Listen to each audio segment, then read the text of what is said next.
जय सिया राम। तो आज की वीडियो में हम केमिस्ट्री के 2022 के सारे सेट्स के एमसीक्यू यानी बहुविकल्पीय प्रश्न करेंगे। ठीक है, तो एज यूजुअल पहला क्वेश्चन तो कटा ही होता है क्योंकि ठोस अवस्था चैप्टर रहा नहीं है। ख क्वेश्चन है कि 450 मिलीलीटर विलियन में 9 ग्राम NaOH घुला हुआ है। विलियन की मोलरता मोल प्रति लीटर कहना चाहिए था, मोल हाँ लीटर इनवर्स है ना, मोल पर लीटर में कितनी है वो बतानी है हमें। ठीक है भाई, ओके अभी करते हैं। देखो मोलरता का फॉर्मूला क्या होगा, मोलरता बराबर क्या होगी NaOH के मोल, NaOH के मोल जो भी NaOH गुणा है ना वो बटे आयतन विलियन का 1 लीटर है नहीं, विलियन का आयतन किस चीज में लेना है, 1 लीटर नहीं मतलब लीटर में लेना है आयतन। ठीक है, बल्कि कितना है 450 मिलीलीटर। तो पहले NaOH के मोल निकल लेते हैं। वो कैसे निकल लेंगे, वो क्या होगा NaOH का भार और बटे इसका क्या होगा अणुभार। ठीक है, अणु भार, ये तो क्या आ जाएगा मोल आ जाएगा। तो भार कितना है NaOH का भाई 9 ग्राम है, तो भार है 9 ग्राम। और अणुभार कितना होता है इसका, अणुभार Na का होता है 23, ऑक्सीजन का है 16 और हाइड्रोजन का है 1। तो ये टोटल हो जाएगा 23 24 16 40 हो जाएगा। ठीक है, तो मोल तो कितना आगे 40 और ये क्या होता है, ये होता है ग्राम पर मोल, है ना, तो कैंसिल हो गया। तो मोल कितने आगे 9/40 मोल आगे। ठीक है, अब मोलरता निकालनी है तो क्या हो जाएगा, मोल तो इसके 9/40 और जो है विलियन कितना है वह 450 मिलीलीटर है, उसको लीटर में बदलते हैं तो 1000 से भाग कर देते हैं। ठीक है, तो देखो एक जीरो से तो ये एक जीरो कट गई, इस जीरो से ये जीरो कट गई। ठीक है, और 9 पंजे 45। ठीक है, और 5 दूनी 10 2, और इस 2 से ये 4 कट गया, 2 बचेगा क्या 1/2 यानी 0.5 मोल लीटर इनवर्स ये बचेगा। तो 0.5 इसका आंसर है। अगला क्या है, शून्य कोटि की अभिक्रिया के वेग स्थिरांक की क्या इकाई है। देखो भाई वेग स्थिरांक की इकाई के लिए मैंने फॉर्मूला बताया था पहले वाली वीडियो में जो 2023 के सेट के लिए थी, वो थी मोल लीटर इनवर्स इसकी पावर 1/n और सेकंड इनवर्स। ठीक है, शून्य कोटि की अभिक्रिया के लिए n बराबर 0 रख देंगे, इसकी पावर 1 बचेगी, है ना, तो बच जाएगा मोल लीटर इनवर्स और सेकंड इनवर्स ये हो जाएगा। तो mole litre inverse second inverse किधर है, इधर है, ये हो गया।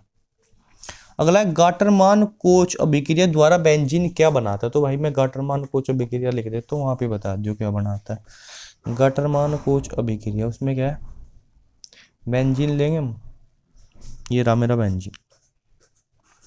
इसकी देखो बेंजीन में तुम्हें पता ही होता है H तो लगा ही रहता है हर जगह, लिखा लिया बस H ही, वैसे 6 है HCOCl इसकी रिएक्शन होगी। ठीक है, और ये प्राप्त कैसे होगा, मैं ये प्राप्त होगा कार्बन मोनोऑक्साइड उसके अभिक्रिया HCl से। ठीक है, क्या बन जाएगा इसमें, देखो ये CHO तो यहाँ लग जाएगा, इस H को प्रतिस्थापित कर देगा इस CHO और ये HCl बार और बन गया क्या, बन गया CHO और उसके नीचे इधर है बेंजीन। तो क्या होता है इसका नाम, कई लोग बोल रहे हैं कि बेंजल्डिहाइड बन गया, ये बेंजल्डिहाइड ये लिख रहा बेंजल्डिहाइड। तो बेंजल्डिहाइड बनाता है गाटरमान कोच अभिक्रिया द्वारा। कार्बिल एमीन अभिक्रिया कौन सा नहीं देता इनमें से, तो पिछली वीडियो में बताया सही क्वेश्चन। कार्बिल एमीन अभिक्रिया हमको पता है प्राथमिक एमीन देती है। प्राथमिक एमीन में क्या होता है NH2 होता है, RNH2, तो NH2 ये तीनों देंगे, ये नहीं देगा क्योंकि ये क्या है, ये द्वितीयक 2 डिग्री एमीन है, ये कितनी है 2 डिग्री। ठीक है, एक बार पिछले वाली वीडियो भी देख लो 2023 के सेट्स वाली, क्योंकि बहुत सारे क्वेश्चन सिमिलर है तो मैं ज़्यादा एक्सप्लेन नहीं करूँगा उन वाले क्वेश्चन को। अगला कह रहा है कि सेम ये क्वेश्चन पिछले सेट्स में भी था, 1 2 3 बार था कि DNA में कौन सा क्षारक नहीं होता। देखो एडेनिन और साइटोसिन और गुआनिन ये तो दोनों में ही होता है, DNA में भी RNA में। DNA में होता है थाइमीन चौथा, और RNA में होता है यूरेसिल, तो यूरेसिल DNA में नहीं होता। ठीक है, तो यूरेसिल हो गया। अब दूसरा सेट है ये रहा, इसमें कह रहा कि निम्न में से कौन सा अणुसंख्या गुणधर्म है। देखो अणुसंख्या गुणधर्म कितने होते हैं हमारे पास 4 अणुसंख्या गुणधर्म है। कितने? 4। एक वाष्पदाब में अवनमन, क्वथनांक में उन्नयन, हिमांक में अवनमन और चौथा है परासरण दाब। ठीक है, ये 4 जो है अणुसंख्या गुणधर्म है, याद रखने में। अगली कह रहा है शून्य कोटि की अभिक्रिया। मैंने बताया था कि भाई ये ध्यान रखना, ये अभिक्रिया शून्य कोटि की अभिक्रिया है और उस अभिक्रिया की कोटि हम अभिक्रिया को देख करके बिल्कुल नहीं बता सकते, एक्सपेरिमेंटल क्वांटिटी है, तो आपको याद ही रखनी पड़ेगी। ये वाली अभिक्रिया शून्य कोटि की अभिक्रिया है। ग्लूकोज में कितने प्राथमिक एल्कोहलिक समूह है? पिछली वीडियो में भी क्वेश्चन आया था, 1 था। है कई लोग बोल रहे हैं 5 है, 1 है भाई। क्यों है? पिछले वाली वीडियो देखे हुआ।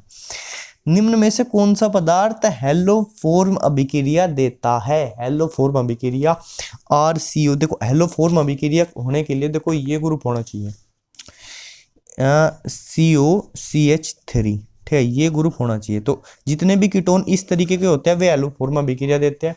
उसके अलावा CH3CHO यानी एसिटल्डिहाइड, क्योंकि उसके पास भी ये ग्रुप है तो वो भी अभिक्रिया देता है। ठीक है, तीसरी चीज CH3CH2OH, ये एथेनॉल, ये भी अभिक्रिया देता है, क्योंकि इसका भी अगर मैं ऑक्सीकरण करूं तो क्या हो जाता है, इसका ऑक्सीकरण करने से भी CH3CHO बनता है। ठीक है, CH3CHO ये, और ये इस अभिक्रिया को दे सकता है। ठीक है, और चौथी चीज, जो जितने भी इस प्रकार के अल्कोहल है CH3CHOH और R, ये सारे अल्कोहल भी 2 डिग्री ये भी इस अभिक्रिया को देते हैं, क्योंकि अगर इनका भी ऑक्सीकरण करूं मैं तो ये भी क्या बन जाएंगे, CH3COR, इस टाइप के बन जाएंगे। और इनके पास भी ये COCH3 ग्रुप है। तो जिनके पास भी ये COCH3 ग्रुप होता है वो ही हेलो फॉर्म अभिक्रिया देते हैं। तो इनमें से ये पहले वाला ही है। अगला कार्बिलैमिन अभिक्रिया में क्या बनता है? कार्बिलैमिन अभिक्रिया पिछले सेट्स में भी 2-3 बार आई है। कार्बिलैमिन अभिक्रिया RNH2, इसके अभिक्रिया करवाते हैं CHCl3 और 3 NaOH ले लो, और क्या बनता है भैया, आइसोसाइनाइड बनता है RNC, आइसोसाइनाइड बन जाएगा। उसके अलावा 3 NaCl और बाकी 3 जल बन जाएंगे, तो ये बनता है आइसोसाइनाइड। तो आइसोसाइनेट अलग होता है भाई, साइनेट अलग होता है, ध्यान रखना। साइनेट ये होता है N double bond C double O double bond है, और डबल बॉन्ड हो, ये होता है आइसोसाइनेट। ठीक है, तो और साइनाइड है ये NC, ध्यान रखना, आइसोसाइनाइड। अगला सेट नंबर 3 ये रहा। निम्न में से किस 0.1 जलीय विलयन का हिमांक न्यूनतम है?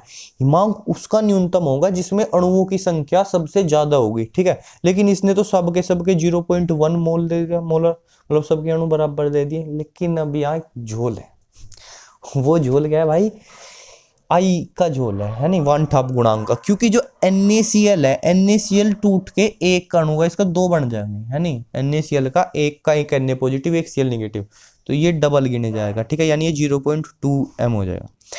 यूरिया पिछले साइड में भी आता है, ये विद्युत अपघट्य नहीं है, तो इसका एक अणु ही गिने जाएगा। ग्लूकोज का भी एक अणु ही गिने जाएगा। लेकिन पोटेशियम सल्फेट क्या होता है, K2SO4, जब ये टूटेगा नहीं, आयनित होगा, तो ये 2K पॉजिटिव देगा और SO4 2 नेगेटिव, यानी इसके 3 अणु होंगे एक ही अणु में से, यानी ये 0.3 m मानना पड़ेगा हमें इसे। ठीक है, तो ये सबसे ज्यादा हिमांक न्यूनतम इस वाले के विलयन का होगा। ठीक है, वेग स्थिरांक ताप बढ़ने पर 10 डिग्री सेल्सियस अगर ताप बढ़ता है तो वेग स्थिरांक लगभग डबल हो जाता है, तो ये बढ़ेगा। निम्न में से कौन सा मोनोसैकेराइड है? मोनोसैकेराइड वो होता है जो कि और ज्यादा जो है सैकेराइड्स में नहीं टूटता है। ठीक है, तो इनमें से कौन है? इनमें से एक फ्रुक्टोज है। फ्रुक्टोज का जलीय अपघटन करेंगे तो ये और ज्यादा है, सैकेराइड्स में नहीं टूटेगा, कार्बोहाइड्रेट्स में नहीं टूटेगा। अगला, जब एसिटिक अम्ल को P2O5 के साथ गर्म करते हैं तो क्या होता है भाई, एसिटिक एनहाइड्राइड बनता है, H2 उसमें से बाहर हो जाता है, और ये फॉर्मूला CH3COOCOCH3, ये फॉर्मूला होता है एसिटिक एनहाइड्राइड का।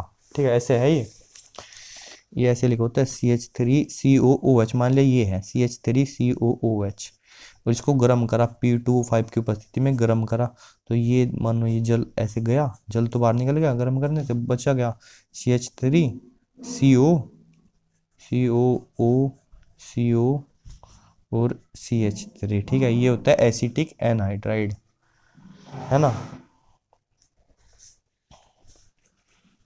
अगला है एमाइड का एमीन में परिवर्तन। होफमैन ब्रोमाइड अभिक्रिया कहाँ है, ये रही होफमैन ब्रोमाइड अभिक्रिया, पिछले सेट में भी कई बार आई है। ठीक है, क्या है RCONH2, और इसकी रिएक्शन Br2 के साथ करवाएंगे और 4 NaOH ले लेते हैं।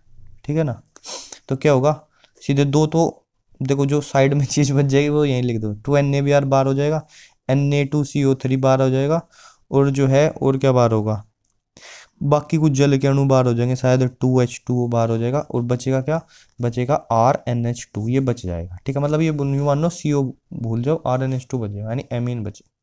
ये होती है हॉफमैन ब्रोमाइड अभिक्रिया। ठीक है, तो ये सेट भी हो गया। अगला सेट है सेट 4। ये क्या भाई, शुद्ध जल की मोलरता, पिछले सेट में कई बार आ चुका है ये क्वेश्चन, 55.6। अगला कह रहा है प्रथम कोटि की अभिक्रिया के लिए प्रारंभिक सांद्रण ए नोट है, टी समय पर सांद्रण ए है, तो इसका व्यंजक क्या है। यह है ए बराबर ए नोट ई की पावर माइनस के टी। सिद्ध करेगा इसको, प्रूव करे, चलो प्रूव करते हैं इसको। देखो प्रथम कोटि की अभिक्रिया के लिए क्या होता है, यानी जो अभिक्रिया की दर है डी ए डी टी, वो क्या होगी, वो ए की एक घात के अनुक्रमानुपाती होगी, है ना। ये कोष्ट को भूल जाइए बस, वैसे सांद्रता के लिए लिखते हैं पर इसने लिख रखा ना के कांस्टेंट, भाई अनुक्रमानुपाती है क्योंकि ये कांस्टेंट होगा। इसको इधर लियो, डी ए बाई ए बराबर के डी टी, ये माइनस भी इधर ले जाओ। क्या करा, इसको इधर लिया डिवाइड में, डी टी को इधर लेके अब करेंगे समाकलन। समाकलन आपको आना चाहिए। ठीक है भाई, ए 1/x का डी एक्स log x हो जाता है, तो 1/a का क्या हो जाएगा यहाँ पर log a हो जाएगा समाकलन। ठीक है, और बराबर इधर माइनस के डी टी का टी हो जाएगा, प्लस कॉन्स्टेंट सी। जब टी बराबर 0 है तो ए की वैल्यू क्या है, ए नोट है प्रारंभ में, तो log a नोट बराबर माइनस के टी, ये तो 0 टिक दिया तो 0 हो जाएगा, प्लस सी। तो सी की वैल्यू क्या आएगी, सी की वैल्यू आ गई log a नोट, वो यहाँ पे रख देंगे, log a बराबर माइनस के टी और प्लस में log a नोट। एक काम करेंगे, के टी को इधर ले आएंगे, के टी बराबर ये इधर माइनस में गया log a नोट और minus log a naught minus a का लिख सकता हूँ मैं log a naught upon a. ठीक है, ये सोचो ऐसा क्यों हो सकता है, पर इधर से इसको ए से ले जाते हैं, लोग है ना, इसको इधर ले जाएंगे तो ई की पावर चला जाएगा, ई की पावर के टी बराबर ए नोट अपॉन ए। ठीक है, अब इसको पलट लेंगे। ठीक है, पलटेंगे तो ये तो ई की पावर माइनस के टी बन जाएगा, और ये क्या हो जाएगा, ये हो जाएगा ए अपॉन ए नोट। ठीक है, ए नोट इधर मल्टीप्लाई में चला जाएगा, तो ए बराबर ए नोट ई की पावर माइनस के टी। समझ गए, ये रहा ए बराबर ए नोट ई की पावर माइनस के टी। अगला क्या कह रहा है कि भाई बेंजल डिहाइड का सल्फ्यूरिक अम्ल की उपस्थिति में नाइट्रीकरण कराने पर, यानी HNO3 के साथ रिएक्शन कराऊंगा, क्या होगा भाई, जो बेंजल डिहाइड है वो मेटा डायरेक्टिंग ग्रुप है, तो वो मेटा नाइट्रो बेंजल डिहाइड बना देगा। याद रखनी है बात, मेटा पे बनेगा बेंजल डिहाइड में, मेटा डायरेक्टिंग है। ठीक है, प्राथमिक हमने एक ही बताई थी, अभी जो कार्बिल एमीन अभिक्रिया कौन देता है, प्राथमिक एमीन देता है, तो उनके परीक्षण में कौन सी अभिक्रिया प्रयोग होगी, कार्बिल एमीन ही होगी। दूध में कौन सी शर्करा पाई जाती है, याद ही रखना, लैक्टोज पाई जाती है, लैक्टोज, इसने पहले ही लगा रखा है बच्चे ने, लैक्टोज पाई जाती है। अगला सेट क्या है,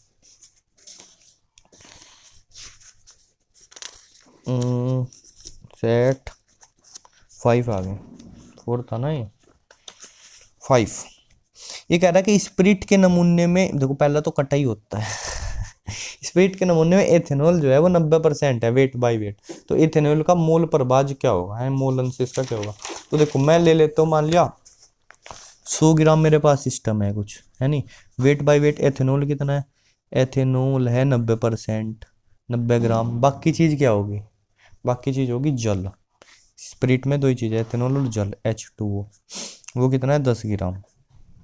एथेनॉल का फॉर्मूला क्या है, C2H5OH, अणुभार कितना आ जाएगा इस C2H5OH, है ना, अणुभार कितना आ जाएगा, कार्बन 12 दूनी 24 और 6 हाइड्रोजन के 30 प्लस ऑक्सीजन एक ही है, तो 16 इसके 30 से 46 आ गया। ठीक है, तो एल्कोहल के मोल की, एथेनॉल के मोल कितने हो जाएंगे, भार बटा अणुभार है 90/40, ये मैंने डिवाइड करके देखा था, ये आता है करीब 1.95, आगे कुछ ना कुछ चलता रहता है 40 दूनी 92 है नहीं, 2 के बहुत करीब है। और अगला क्या है 10 ग्राम। H2 को तो पता ही है, 2 हाइड्रोजन के 16, इसके 18 इसका अणुभार होता है, तो इसके मोल कितने होंगे 10/18, यानी 5/9, इसकी वैल्यू 0.55 ऐसे चलती चली जाएगी। ठीक है, तो एथेनॉल का मोल प्रभाज कितना है, इसको देखो मैं एम ऐसे लिखेंगे, एन यानी मोल किसके, एथेनॉल के, तो ईटी लिख देता हूँ, और ये एन किसके, जल के, H2O।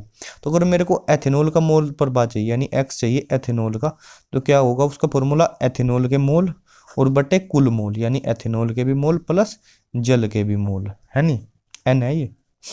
तो एथेनॉल के मोल कितने हैं 1.95, और इसके 1.95 प्लस 0.55 है, तो ये हो जाएंगे करीब 1.95 अपॉन 2.5, और यह थे डिवाइड करके करीब 0.78, यह आया था।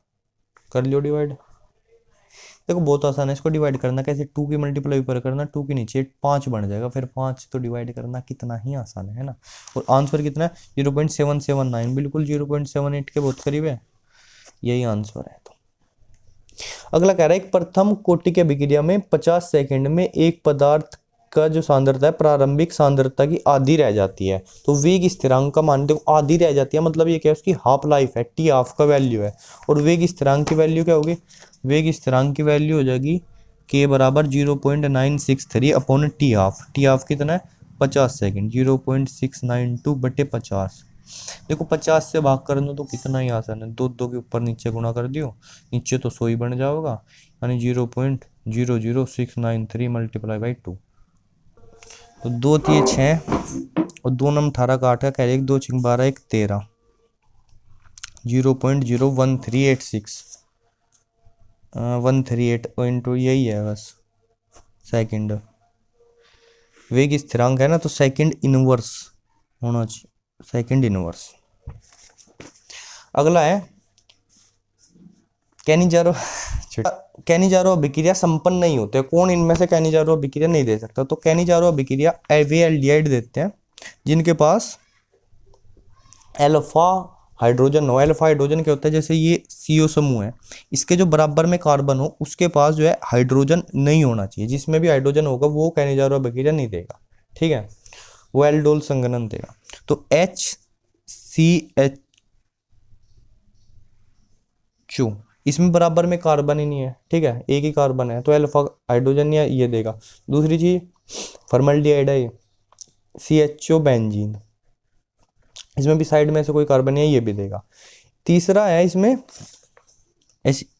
एसिटल्डिहाइड नहीं देगा, क्योंकि एसिटल्डिहाइड में क्या होगा CH3C डबल बॉन्ड OH, ये एसिटल्डिहाइड है। ठीक है, इसमें क्या इस कार्बन के बगल में कार्बन है, उसके पास 3 हाइड्रोजन है, तो ये तो नहीं देगा।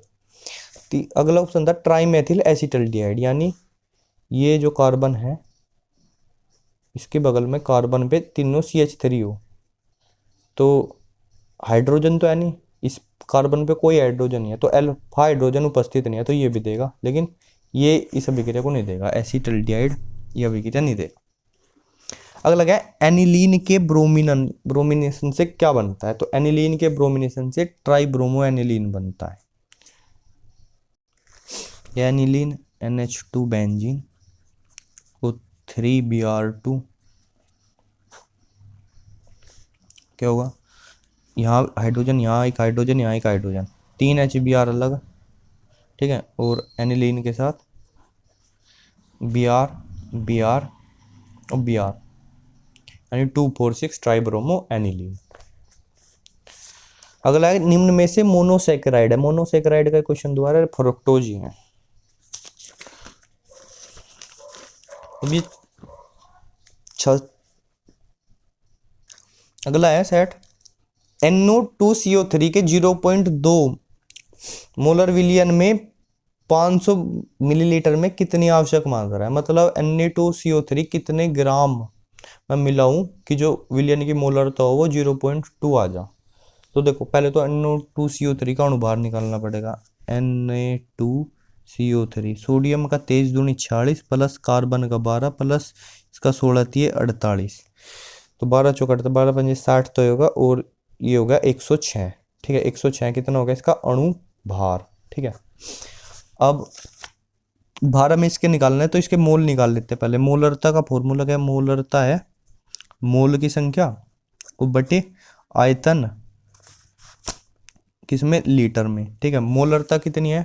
0.2 है, तो 0.2 बराबर हमें मोल जितने चाहिए बटे आयतन कितना है? आयतन है 500 मिलीलीटर, यानी आधा लीटर है नहीं, 1/2 ये ऊपर चला जाएगा। ये इसको मोल की संख्या लिख लेता हूँ यहाँ। तो 0.2 बराबर 2 गुणा मोलों की संख्या, 2 से 2 कट, यानी मोलों की संख्या कितनी होनी चाहिए? 0.1। ठीक है, और 0.1 यानी 1/10। और मोलों की संख्या कितनी होती है? भार बटा अणुभार। अणुभार 106 है, तो भार कितना होना चाहिए? 10.6। 10.6 होगा, 10.6 बटा 106, 1/10 हो जाएगा। तो हमें, क्योंकि ये फॉर्मूला मोल क्या होता है? भार बटे अणुभार। मोल कितने चाहिए हमें? 1/10। और अणुभार में पता है 106 है, तो भार कितना लेना चाहिए? 10.6 लेना चाहिए। तो ये रहा 10.6 ग्राम। अगला है प्रथम कोटि के अभिक्रिया के लिए वेग स्थिरांक का मात्रक। अभी जो मैंने वेग स्थिरांक का फॉर्मूला लिखा था,